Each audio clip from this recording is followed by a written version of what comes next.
Hello everyone, welcome to the GeoEcolologist. I am Dr. Krishnanand and you have been watching my videos on evolution of geographical thought and human geography on my channel. So in today's session, we are going to learn about the concept of postmodernism, which is supposed to be the last part or the last lecture in this series of evolution of geographical thought. So if you are new to the channel, do like and subscribe to our channel for further videos, and if you have already watched or if you have missed any of the videos, please go to the playlist and watch it. So before we go ahead, please like and subscribe and don't forget to share all these videos with others as well. So now let's learn this concept of postmodernism in geography. So what is this idea of postmodernism all about? Now the key word here what we see is modern. So what is this modern and what is this pre-modern and what is this postmodern? Let's understand. So when we say modern, what comes to your mind? These are certain words that we associate with being modern. So what are these words?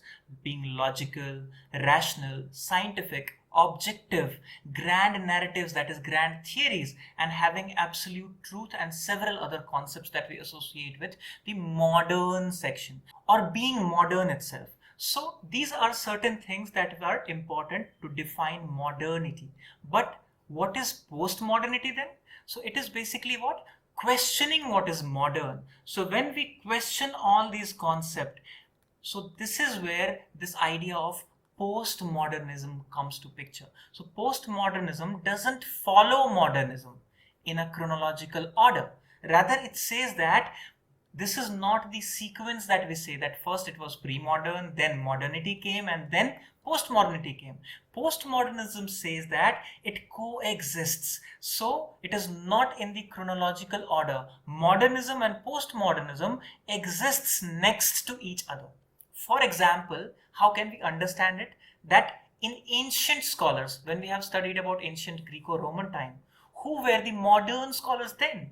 Of that time, who were the moderns? The moderns were the Greek scholars or the Roman scholars for that matter, because they had the newer concept that challenged the older ideas. They assimilated new thoughts. So they were modern. But if we talk about historical modernism, if we say that through history, through timeline, they were ancient, then we had medieval, and then we had modern. So it's not like that. When we talk about concept of postmodernism, we need to understand that this is not about the historicity. This is not about the concept of chronology. This is concept of coexistence, questioning the prevailing order, getting newer answers, deriving newer truth out of the existing truth. So this is what we talk in the concept of postmodernism. So it is talking about this intersubjectivity rather than what we say is objectivity. So there is intersubjectiveness. So there are lots of interactions that happen between human beings and space or nature that we say, and there are multitude of factors that affect. So what happens? We cannot say something in objectivity. So what we say is the modern concept, which is scientific, rational and objective, which is supposed to be the absolute truth, the nomothetism that we study, the positivistic ideology that we study. It talks about questioning all those grand narratives. So many times you'll find this word meta narratives being written. So what is this meta narratives?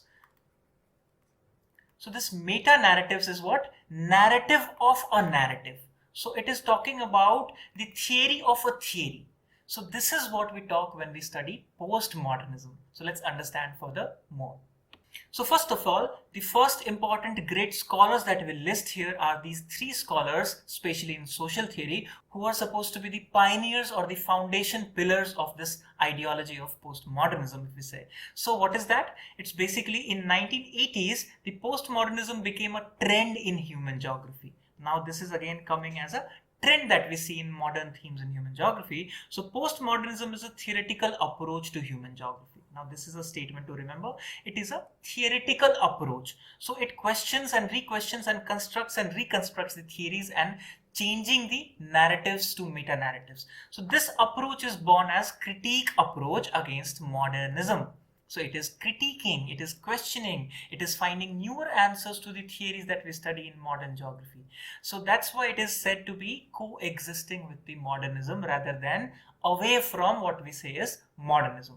So that means that postmodernism doesn't believe in absolute truth and that every person has its own truth. So there is no singularity of truth. Your truth and my truth can be different about the same phenomena that we are talking, because you have certain different ideals, you have certain different knowledge base, you have certain different upbringing and point of view.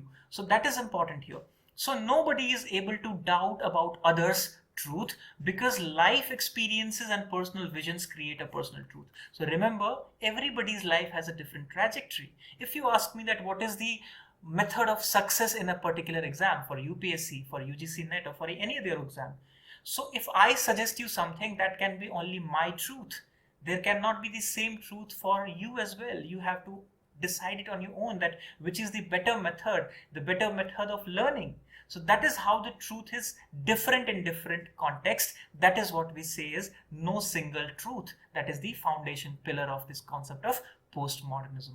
So this is for every person, which is different. So therefore nobody can be wrong about the truth. So what we say is something is truth and something is wrong. Now this idea of postmodernism challenges this narrative as well, that there are multitude of truth. Truth is not a grand narrative, it is contextual. It can be a narrative of a narrative. So there are things beyond truth, post-truth. So these words you will be associating to postmodernist concept. So in short, postmodernist seems to throw reason itself into the doubt. So when we talk about reason and its critique, remember, postmodernist concept talks about critiquing the reason itself. So everything is subjective truth, and that is what we talk about intersubjectivity, that truth is not same for everyone. So this is where in human geography, because human beings are not completely objective beings, they have subjective experiences, so we cannot use that positivistic nomothetic approach in human beings, because every human being has a different experience, a different viewpoint, a different thought process, so it cannot be universalized. All right, so that is one of the major factors. So science, for that matter, is a matter of faith according to postmodernist scholars, that much as everything else or anything else. So it's about faith, it's about that unquestioned belief that we envisage. So that is what is important when we talk about the postmodernist theory or the postmodernist approach, that it questions the approach of believing in science as well, that whatever we believe, is it true, or is it something which is beyond that truth, or this truth varies for every other person. So that is where it's a dynamic phenomena that is being portrayed in the concepts where feminist geographers, postmodernist geographers write their articles. So the postmodern human geographers outline following main themes to be explored. So let's understand these 5 major themes in postmodern human geography. So what is that? The first is the moral philosophy, moral geographies and geographers' morality. So it's largely based on the morality of people practicing geography, that is geographers and their idea of what is moral geography. So it stresses the need to downplay dominant economic focus of geography and to replace it by moral frameworks which forms life. It talks about more of emotions, it talks about this ideal, principles, all those different things that shape up that space, that is varying individual to individual. So process of social differentiation is important. Constructions and boundaries of the self and other is important. That who is self, definition, identity, all these things. That who am I? Am I a relative person? That I am somebody's son, I am somebody's father, I am somebody's husband, or what is it that defines me? What is my identity? Who is the self here? Who is the other?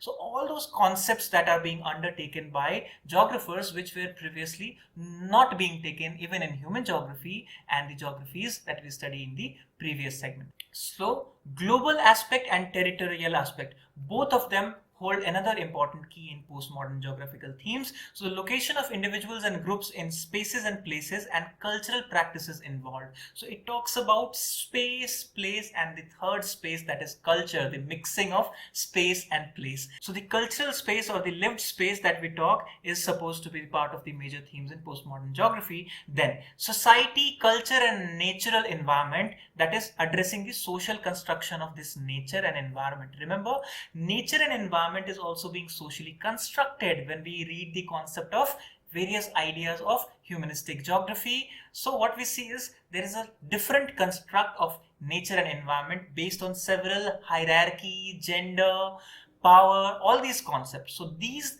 play important role when we define society, culture and natural environment as well. So these are the 5 major themes in postmodern geography.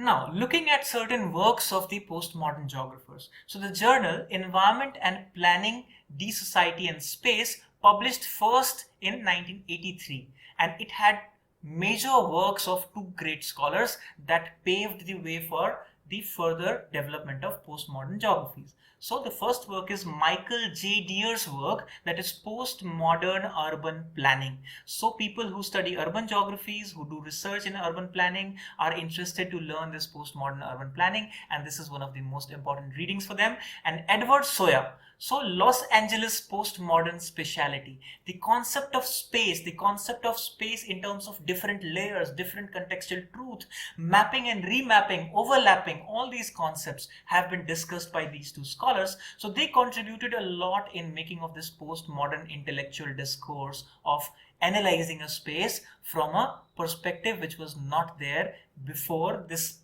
postmodernism came to geography. So other contributions of noteworthy significance are David Howey's work, that is Postmodernism and American City, published in Antipode Journal. Then David Lay's Postmodern Urbanism in Vancouver in Historical Geography. So Michael J. Deer's work, that is Postmodern Challenge, Reconstructing the Human Geography. Furthermore, Derek Gregory's Areal Differentiation and Postmodern Geography. So these are great scholars and their contributions that make up for this intellectual discourse that seeks to free geographers from the traditional mode of inquiry. So that is the important aspect here. So what we see further is that in year 1989, it could be seen as a watershed year.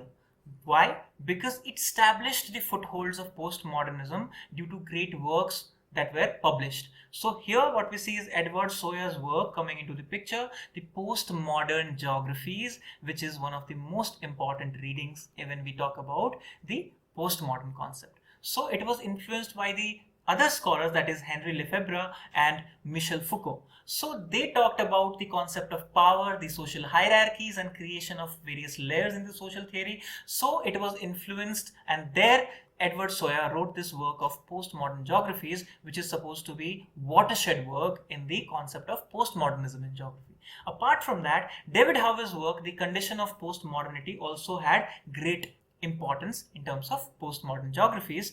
And in 1996, Edward Soya again wrote a seminal work of its kind, that is Third Space. And this third space actually tried to reconstruct and redefine the postmodern thinking in terms of the development of concept of space as first space, second space and third space. So first space, second space, third space segregation was leading to this idea of critical postmodernism, where it segregated the space itself to understand it better. So first space was the absolute space that were talked in the positivistic paradigm. The second was largely of humanistic paradigm, where that space had dominance of human beings in the center, where it was place making important. So place was the concept that was also the second space, and then there was this third space which was elaborated of the amalgamation of these various spaces, that is called lived space. So this concept of lived space as third space was described, and this approach gave this idea of critical postmodernism in geography as the idea of third space. So what happens? The postmodern perspective rejects this priori, this idea of paradigmatic closure. So remember, when we talk about Kuhn's model of paradigm, the idea is that another paradigm comes from the pre-existing paradigm, and it keeps on happening with the rise and fall. But remember, this idea of postmodernism rejects this continuity, this idea of chronology. It talks about coexistence of various approaches of human beings. So it talks about postmodern and modern and pre-modern in all the phases if we see. So in ancient time also, there were scholars who were of pre-modern nature, who were of modern nature, and who were of questioning that modern nature. That happened in medieval times as well, historically looking at, and that also happened in the modern context as well. So that is the idea of promoting the questioning of this context of traditional thought process that has dominated the processes and its outcome in geographical studies. So that is all about postmodernism. So now, when we have understood the concept of postmodernism and its influence in geographical thought, now let's understand this entire geographical journey that we write from ancient to the today's session we did. So if you have not watched it, please do watch the entire journey in the Evolution of Geographical Thought playlist on my channel, and also circulate it to other students so that they can benefit to the maximum. So all my best wishes for all the upcoming exams and future endeavors of all of you. All the best.